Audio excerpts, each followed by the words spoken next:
வணக்கம். நம்ம கிரீனா நர்சரில ஒரு 32 வருஷத்துக்கு முன்னாடி நடவு பண்ண ஒரு மா வெரைட்டி.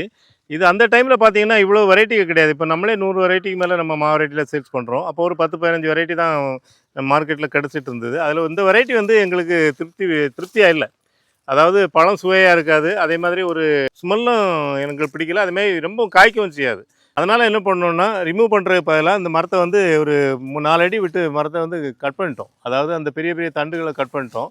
அதில துளிர்கள வர வச்சோம். அதாவது 1, 2 துளிர்கள ஒரு தண்டுக்கு வந்து ஒரு 1, 2 துளிர்கள அலோவ் பண்ணோம்.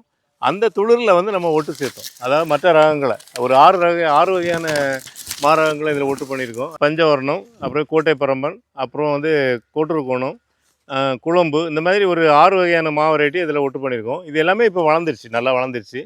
இப்போ இந்த மாதிரி உங்க தோட்டத்திலேயே இந்த மாதிரி மரங்கள் ஏஜ் ஆன மரங்களோ இல்லைன்னா பயனில்லாத மரங்கள் இருந்தா, நீங்க இத மாரி கட் பண்ணிட்டு அதில ஒரு செடிகள ஒட்டு பண்ணலாம். நீங்க விரும்புற ரகத்த ஒட்டு பண்ணலாம். கமர்ஷியலா பண்ணும்போது ஏதாவது ஒரு ரகத்த ஒட்டு பண்ணலாம். இது நான் ஒரு ட்ரையலுக்காக இது மாரி பண்ணியிருக்கிறேன். நீங்க கமர்ஷியலா பண்ணீங்கன்னா, உங்களுக்கு பிடிச்ச ரகத்த ஒண்ணு ஒட்டு பண்ணீங்கன்னா, யூஸ்ஃபுல்லா இருக்கும். சீக்கிரமாவே பலனுக்கு வரும்.